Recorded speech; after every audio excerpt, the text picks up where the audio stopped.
Well, hello, Americans and Patriots. How you doing?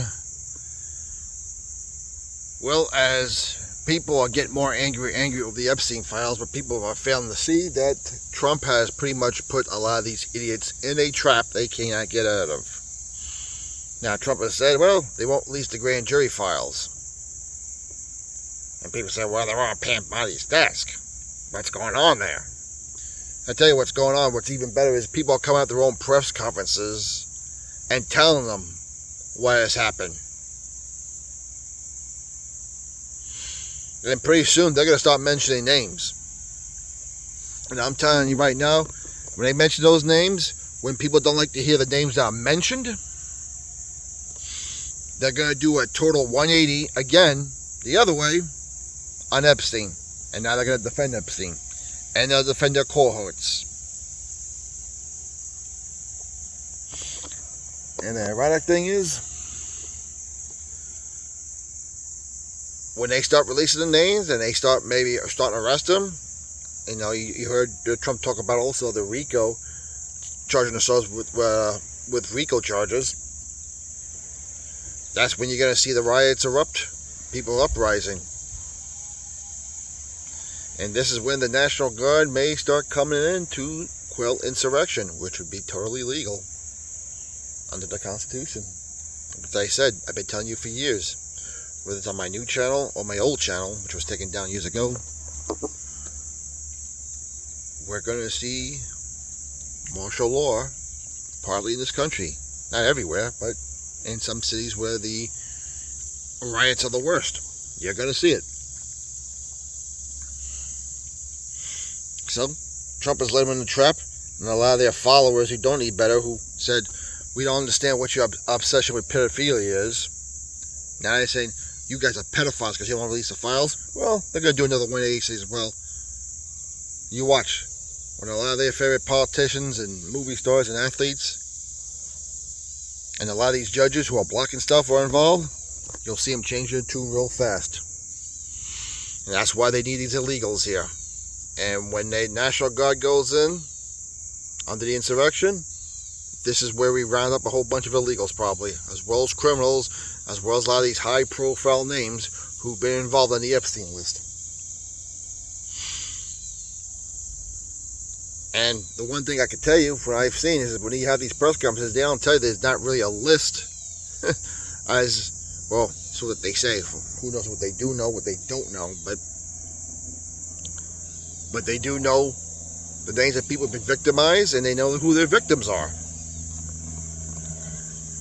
So all these people who are worried about, well, Trump's on the list, Trump is not on the list, because everyone knows if that had been the case, the Obama administration, the Clinton campaign, the Biden campaign, the Kamala campaign, would have used this a long time ago.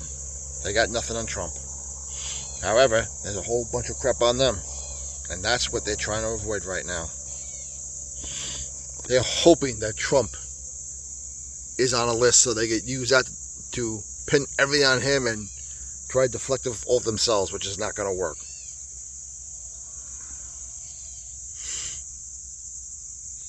Meanwhile, overseas, as China was celebrating their victory over Japan in World War II, he is with President Xi as well as Kim Jong-un of North Korea. And accidentally on a hot mic you heard Putin and Xi talking how there's a chance for peace with Ukraine because they like what they see out of the Trump administration. What's up, buddy? And Putin has said Trump is sincere about squashing this thing and quelling this thing, and probably get rid of NATO and having NATO fall back, which they promised to do years ago and they haven't. They kept marching eastward towards Russia. Putin warned them, I'm going to beat this home until people get it. Or beat it home because I'm going to beat it home. Putin said if they encroached too far and they said Ukraine was the red line, they were going to act, and they have. Same thing years ago at the end of the Bush 43 term, where they went into South Ossetia, Georgia. I don't care what you think of Putin. I don't care if he's a killer. I don't care if he's a KGB. I don't mean it that way, but if you encroach on someone's territory enough, they're going to fight back.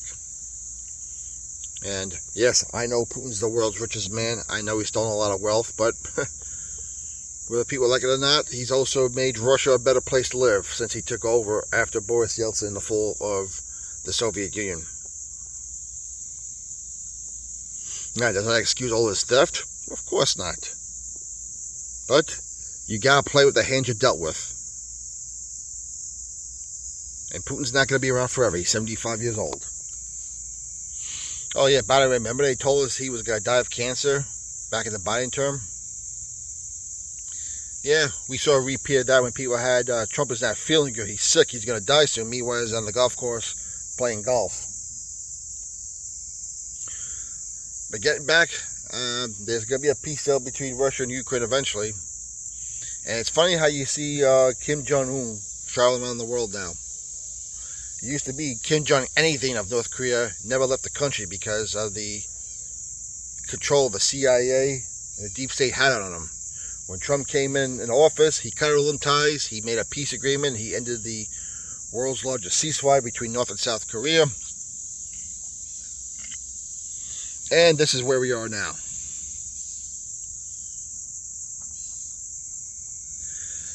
So keep the country in prayer, everyone. Keep the world in prayer. As I said, there's a lot, despite the fact that the Trump administration, in my eyes, is spiritually dead on a lot of stuff, that doesn't mean good things aren't happening. But we got to play for the spiritual warfare to go in favor of the Trump administration. That means getting rid of dirty people around them.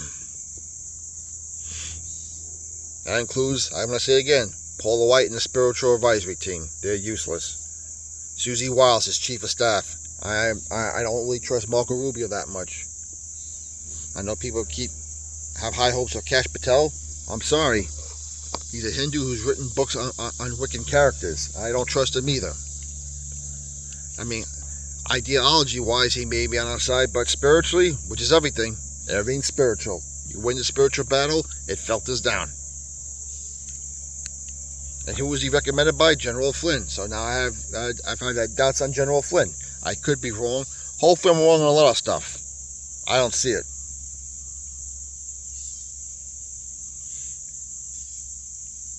But keep the country in prayer. We're 60 days away from Election Day. I'm hoping somehow Curtis Lewa can win the election in New York City, or Eric Adams does. We don't need Cuomo, and we don't need Mandami.